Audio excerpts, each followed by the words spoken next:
Bismillahirrahmanirrahim. Assalamualaikum warahmatullahi wabarakatuh. Alhamdulillahirrahmanirrahim. Kita bisa bertemu pada kesempatan siang hari ini. Anak-anak ibu kelas 7 yang dirahmati Allah Subhanahu wa Ta'ala, bagaimana kabar kalian hari ini? Ibu harap kalian selalu dalam kondisi yang baik, sehat walafiat, selalu bahagia, dan selalu dalam perlindungan Allah Subhanahu wa Ta'ala. Di sini Ibu ingin mengucapkan selamat kepada kalian semua karena sudah diterima di MTS PPM Miftahun Najah Gamping, Sleman, Daerah Istimewa Yogyakarta. Di sini Ibu akan menyampaikan materi mengenai peta geografis dan sosiodemografi lingkungan pesantren yang meliputi keberagaman masyarakat Daerah Istimewa Yogyakarta dan lokasi bersejarah di Daerah Istimewa Yogyakarta. Ibu yakin beberapa di antara kalian pasti tidak semuanya berasal dari Daerah Istimewa Yogyakarta. Ada di antara kalian yang berasal dari Jawa Tengah, Jawa Timur, Jawa Barat, atau berasal dari luar Pulau Jawa seperti Sumatera, Kalimantan, Sulawesi, dan lain sebagainya. Di sini Ibu katakan kalian beruntung bisa mengenyam pendidikan di Daerah Istimewa Yogyakarta. Karena apa? Daerah Istimewa Yogyakarta itu istimewa seperti namanya. Kenapa dikatakan istimewa? Karena memang Daerah Istimewa Yogyakarta itu memiliki berbagai macam sebutan di kalangan masyarakat. Yang pertama, Daerah Istimewa Yogyakarta itu disebut juga sebagai kota pelajar. Kenapa dikatakan sebagai kota pelajar? Karena banyak sekali pelajar yang mengenyam pendidikan di kota Yogyakarta. Seperti kita ketahui, kota Yogyakarta itu memiliki banyak sekali sekolah-sekolahan, bahkan dari tingkat pendidikan dasar sampai perguruan tinggi. Berbicara tentang Yogyakarta, tentunya berbicara tentang Indonesia. Karena di Yogyakarta yang notabene kota pendidikan, dihuni oleh beragam orang dari Sabang hingga Merauke yang berniat menuntut ilmu di kota Yogyakarta. Maka tidak heran bisa kita temui dalam keseharian beragam rupa manusia dengan berbagai latar belakang.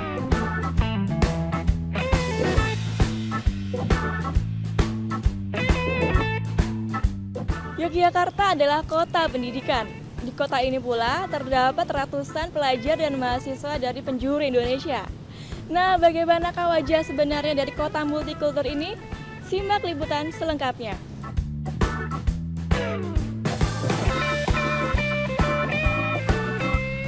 Bentuk keberagaman di Yogyakarta memang sangat unik. Berkumpulnya beragam identitas kebudayaan dan latar belakang, melahirkan ciri khas yang sempurna bagi kota 1000 pelajar ini.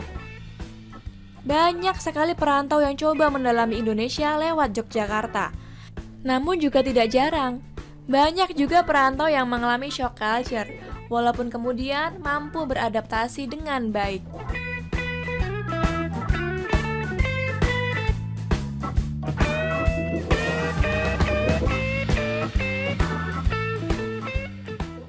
Mahasiswa di kota Yogyakarta selalu diliputi rasa pluralisme ketika mereka bertemu dengan mahasiswa lain, baik dalam maupun di luar kampusnya.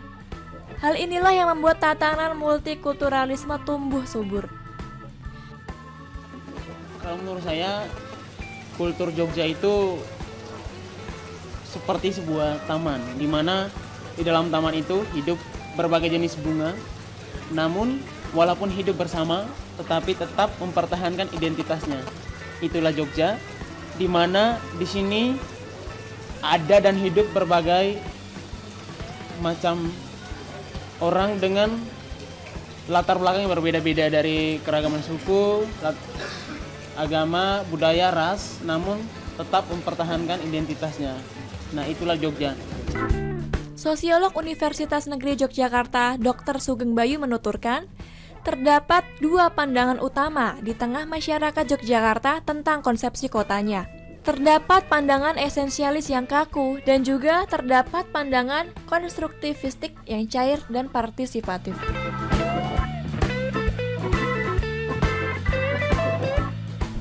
Toleransi itu dengan sikap-sikap yang terbuka terhadap perubahan, terhadap apapun yang dianggap berbeda.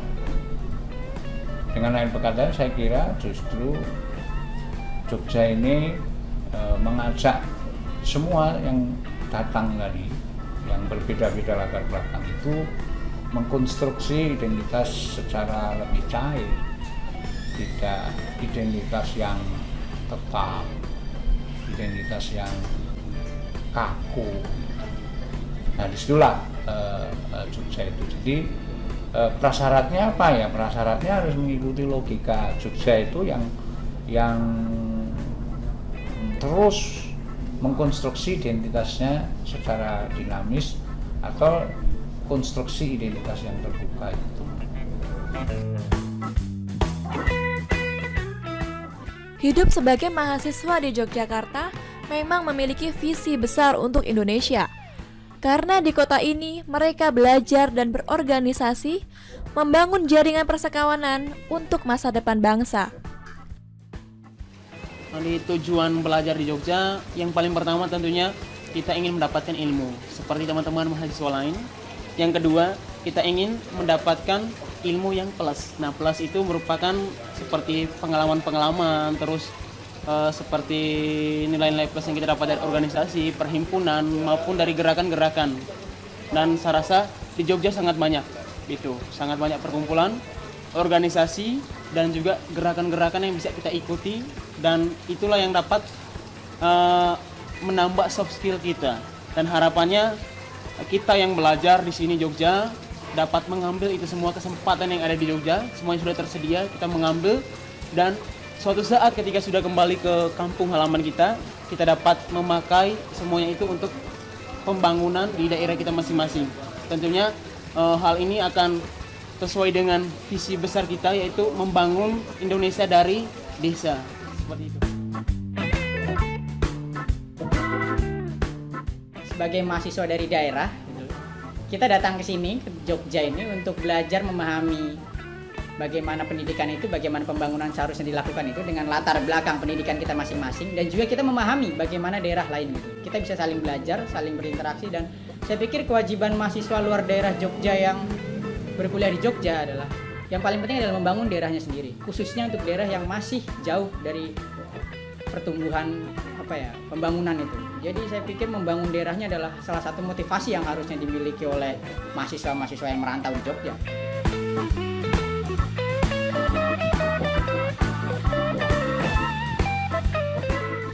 Dengan berbagai harapan yang dimiliki, setidaknya mahasiswa yang menuntut ilmu di Yogyakarta memiliki cita-cita yang luhur. Entah akan berkiprah untuk daerah asal masing-masing, maupun cita-cita besar mereka untuk membangun Indonesia. Nah, sekarang menjadi tugas dan kewajiban mahasiswa ataupun pelajar untuk bersinergi mewujudkan kota Yogyakarta yang nyaman untuk belajar dan menjaga Jogja tetap istimewa.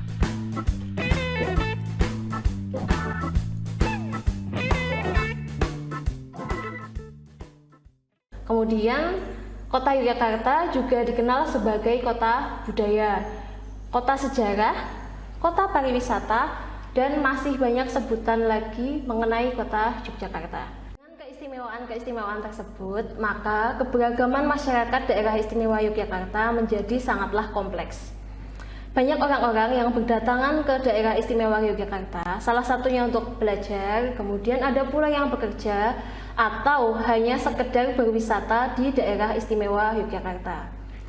Hal itu akan menyebabkan kita menemukan berbagai macam karakter manusia. Karena apa? Karena kita akan bertemu dengan berbagai macam suku, agama, ras, dan golongan-golongan lainnya di daerah istimewa Yogyakarta.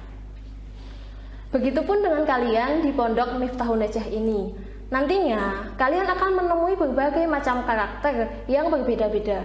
Baik itu dari teman seangkatan kalian, kakak tingkat kalian, musrif-musrifah, ustadz, ataupun guru-guru lainnya.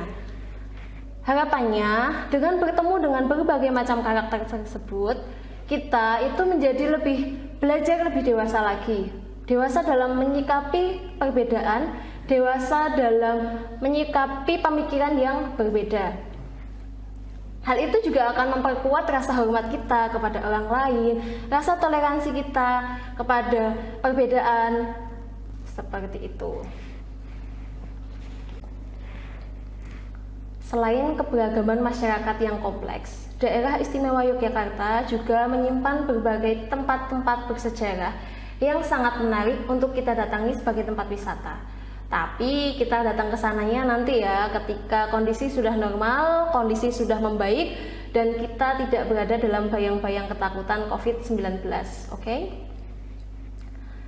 Tempat-tempat bersejarah di Daerah Istimewa Yogyakarta itu sangat banyak. Antara lain, yang pertama ada Keraton Kesultanan Yogyakarta. Kemudian masih dekat dengan keraton, kita bisa melihat ada Museum Kereta Keraton. Lalu ada Masjid Gede Kauman, kemudian ada Museum Sono Budoyo. Lalu kita bisa bergerak ke utara sedikit, di situ kita akan menemukan Istana Negara Republik Indonesia yang terletak di Daerah Istimewa Yogyakarta, atau masyarakat sekitar biasa menyebutnya dengan Gedung Agung. Lalu di depan Gedung Agung kita juga akan melihat ada satu benteng peninggalan Belanda yang dinamai dengan nama Benteng Vredenburg. Seperti itu. Selain Kesultanan Yogyakarta, di Daerah Istimewa Yogyakarta juga ada petilasan Keraton Mataram yang terletak di Kota Gede. Di sana kita bisa melihat ada salah satu Masjid Gede Mataram, kemudian ada makam Raja-Raja Mataram. Kemudian tempat bersejarah lainnya itu ada Goa Selarong, salah satu tempat yang dijadikan persembunyian Pangeran Diponegoro.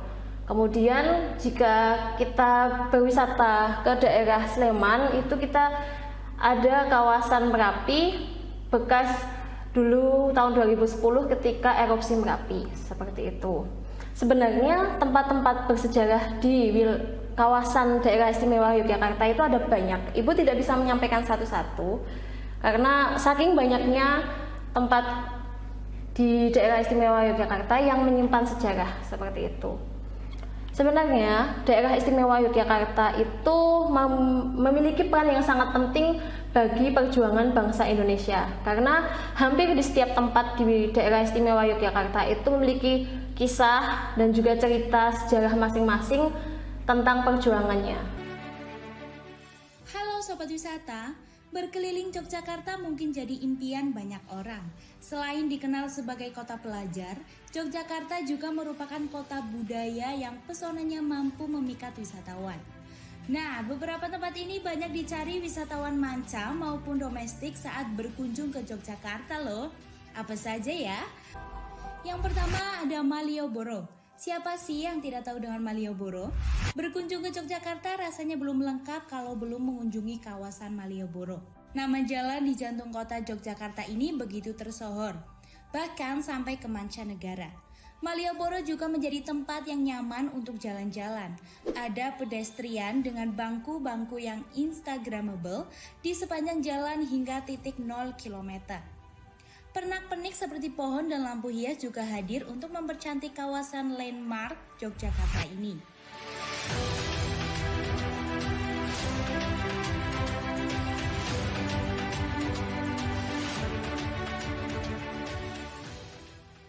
Malioboro juga menjadi pusat cenderamata, batik dan oleh-oleh khas Jogja. Tak heran apabila tempat ini selalu ramai dikunjungi. Tak perlu takut kantong jebol ketika belanja di sini karena harga-harganya cukup miring dan bisa ditawar.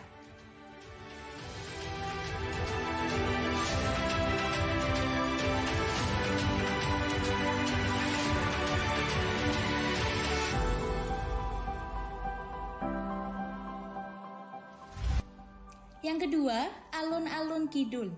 Alun-alun kidul menjadi pilihan tepat bagi sobat wisata yang ingin menghabiskan malam di Jogja.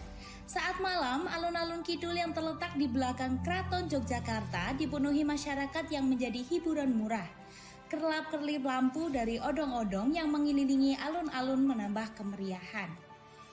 Banyak hal menarik yang bisa sobat wisata lakukan di sini, mulai dari menikmati wedang ronde yang membunuh dingin, naik odong-odong mengelilingi alun-alun. Yang ketiga ada Taman Sari. Bagi yang menyukai wisata sejarah, sobat wisata bisa menyempatkan diri berkunjung ke Taman Sari. Di sini sobat wisata akan melihat keindahan arsitektur kuno yang berpadu indah dengan gemercik air mancur. Selain itu, bangunan bekas Taman Karaton ini juga menyimpan banyak sejarah unik loh. Jadi selain berwisata juga bisa sekaligus belajar sejarah. Gimana? Tertarik untuk mengunjunginya? Yang keempat ada Tugu Jogja.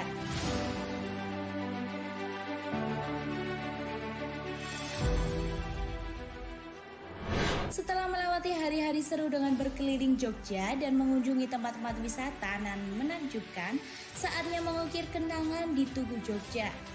Tugu Jogja merupakan landmark kota Jogja yang terkenal. Monumen yang berada tepat di tengah perempatan antara Jalan Pangeran Mangkubumi, Jalan Jenderal Sudirman, Jalan AM Sangaji, dan Jalan Diponegoro ini berusia hampir 3 abad. Tugu Jogja memiliki makna yang dalam sekaligus menyimpan beberapa rekaman sejarah tentang kota Yogyakarta. Tugu yang menjadi titik garis imajiner antara Gunung Merapi, Keraton Yogyakarta, dan pantai selatan ini merupakan salah satu landmark terbaik di Jogja. Mengabadikan momen di sini sambil mengenang liburan yang istimewa tentu tak akan terlupakan. Jogja memang istimewa, selalu membuat rindu untuk kembali ke sini. Selanjutnya ada Pantai Parangtritis.